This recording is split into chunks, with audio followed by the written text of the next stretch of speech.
The Journey to Thinking in English. It was a sunny morning in Greenfield, a quiet town surrounded by green hills. Emma, a 25-year-old woman with bright eyes and a curious mind, sat by the window in her favorite cafe. In front of her was a cup of tea, a notebook, and an English book with colorful pictures. For months, Emma had been trying to learn English. She could say simple sentences like, "My name is Emma," or "I like coffee." But there was something she couldn't understand. Whenever she spoke or listened to English, her mind translated everything from her native language. This made her feel slow and unsure. "I wish I could think in English," Emma whispered to herself. Her English teacher, Mr. Brown, had once told the class, "Thinking in English will help you speak faster and more naturally." But how could she stop translating in her head? Later that day, Emma walked into her English class. She liked the small classroom with its bright posters and the sound of laughter from her classmates. Mr. Brown greeted everyone with his usual cheerful voice. "Good afternoon, class. Today we're going to do something fun," he said, clapping his hands. "But first, let me ask you a question. How many of you want to think in English?" All hands went up, including Emma's. "That's wonderful," Mr. Brown said. "Thinking in English is like learning to ride a bicycle. Feels hard at first, but with practice it becomes easy and natural. Let's start with a simple exercise." He picked up a pencil from his desk and held it up. "Now, don't translate this into your language. Just look at it and say what it is in English." "A pencil," the class said together. "Good. Now look around you and name other things in English. Don't think in your language, but just look and name." Emma looked at her desk. "A notebook," she said softly. Then she pointed at her bag. "A bag." Her classmate Liam pointed at the window. "A window." "Perfect," Mr. Brown said. "This is the first step to thinking in English. Start with simple words. Every day, name the things you see around you. Soon your brain will stop translating and start thinking in English." Emma felt excited. It was such a small thing, but it felt like a breakthrough. That evening, Emma decided to try the exercise at home. She walked into her kitchen and looked around. "A cup, a plate, a spoon," she said aloud. Then she looked out the window and whispered, "The sky, a tree, the moon." At first, it felt strange to speak to herself, but after a few minutes, she started to enjoy it. She smiled and thought, "Maybe I can do this." The next morning, Emma woke up with a new idea. "What if I speak to myself in English all day?" she thought. She got out of bed and said, "I am brushing my teeth." Then she made breakfast and said, "I am making coffee." "I am eating toast." At work, she kept her thoughts in English. When she needed to send an email, she thought, "I am writing an email." When she walked to the bus stop, she thought, "I am waiting for the bus." By the end of the day, Emma felt proud of herself. It wasn't perfect, but she was starting to think in English little by little. In the next class, Mr. Brown introduced a new activity. He showed the students a picture of a park with children playing, a dog running, and people sitting on benches. "Look at this picture," he said. "Don't think in your language. Just describe it in English. Emma looked at the picture and said, "There are children. They are playing. A dog is running." "Excellent," Mr. Brown said. "This is another way to think in English. Use pictures. Instead of translating words, connect English directly to what you see. Practice this at home with any picture you like." Emma tried it that evening with a photo on her wall. It was a picture of the beach. She described it in English. "The water is blue. There are rocks. A boat is on the water." She felt her confidence growing. Next week, Emma felt more confident. She had been naming everything around her in English and speaking to herself in simple sentences. It was like discovering a new way to see the world. But there were still challenges. One afternoon, Emma sat in the park with her notebook. She looked at a tree and thought, "It's a tree. The leaves are green. The wind is blowing." But then she saw a man walking his dog and she wanted to describe what she saw. Her mind froze. "What should I say?" Emma whispered. She felt frustrated. "I know the words, but I don't know how to put them together." The next day in class, Emma shared her experience with Mr. Brown. "I can say simple things, but when I want to describe more, I feel stuck." Mr. Brown smiled. "That's a good problem to have, Emma. It means you're ready to take the next step, making your sentences longer. Let's practice together." He drew a picture of a park on the whiteboard. It showed trees, children playing, a dog running, and a man sitting on a bench. "Okay, Emma," he said. "Start with one sentence." Emma pointed at the trees. "The trees are tall," she said. "Great. Now add more details. What do the trees look like? What's happening with them?" Emma thought for a moment. "The trees are tall and their leaves are green. The wind is blowing and the branches are moving." "Excellent," Mr. Brown said. "Now look at the children. What are they doing?" "They are playing with a ball," Emma said. "Good. Let's add more. What are the children wearing? How do they look?" Emma hesitated, but then she tried. "The children are wearing jackets because it's cold. They are laughing and they look happy." "That's it," Mr. Brown said, clapping his hands. When you describe something, start simple and then add details step by step. This will help you think in English without getting stuck. That evening, Emma practiced describing everything around her in detail. She looked at her dinner plate and said, "I am eating rice and chicken. The rice is white and the chicken is spicy. It smells delicious." She looked out the window and said, "The street is empty. There are no cars. The street lights are bright and the sky is dark." The more she practiced, the easier it became. A few days later, Mr. Brown introduced another activity in class. He brought a box filled with small objects, a key, a toy car, a cup, a scarf, and a book. He asked each student to pick an object without looking and describe it in English. When it was Emma's turn, she pulled out a red scarf.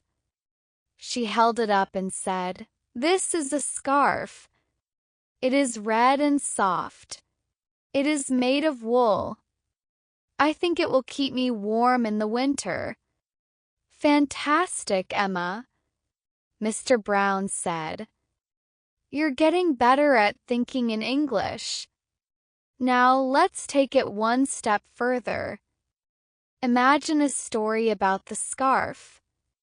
Where did it come from? Who gave it to you? Emma thought for a moment and then smiled. This scarf was a gift from my grandmother.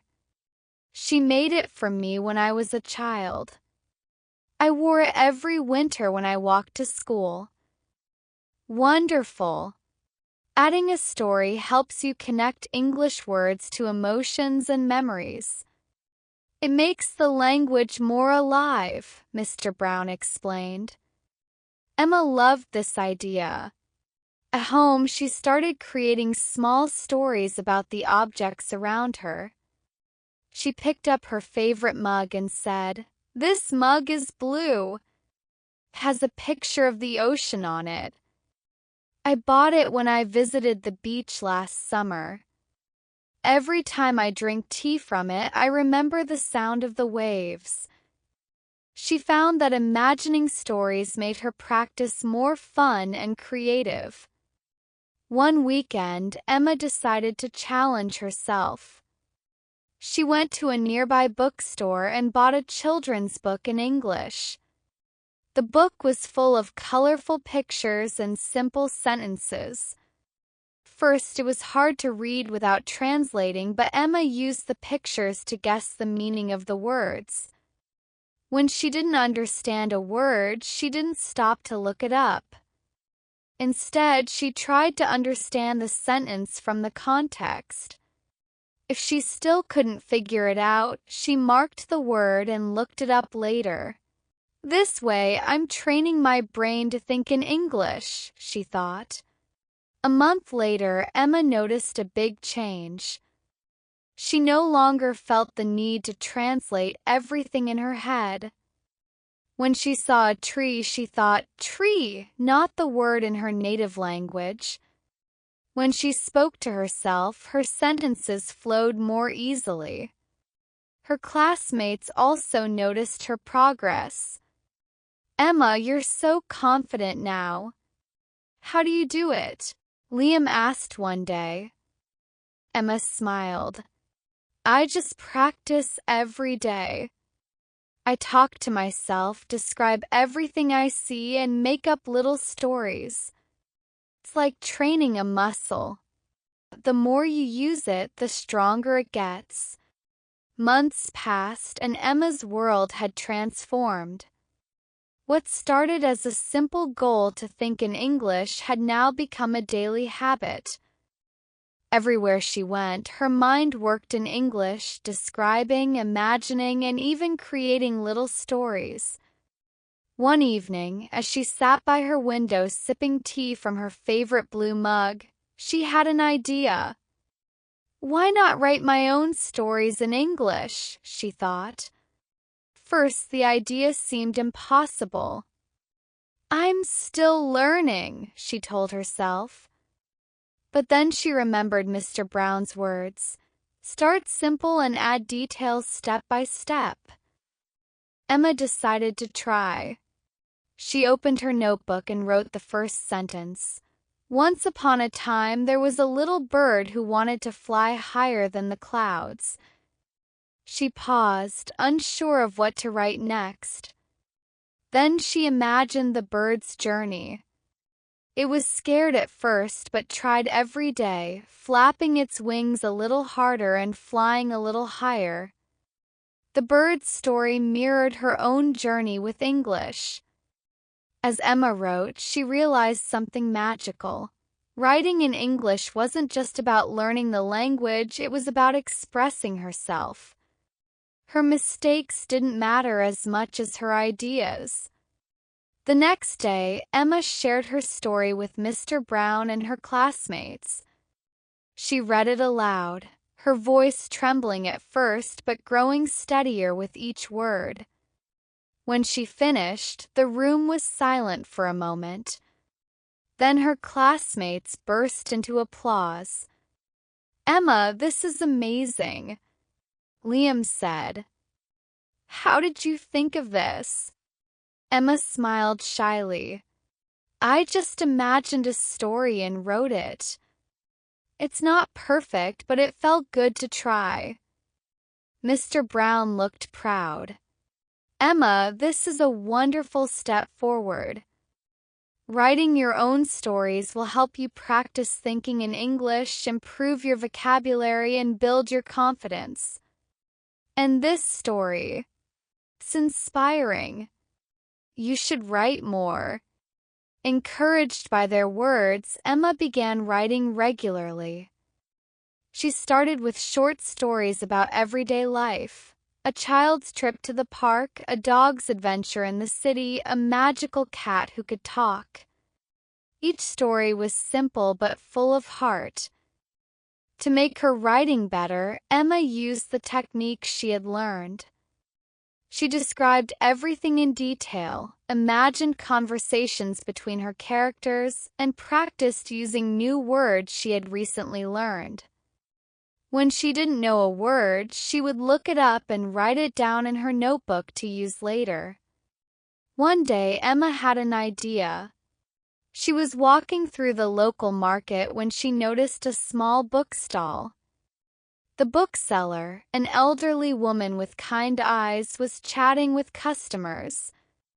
Emma stared at the colorful books on display and thought, what if my stories were here?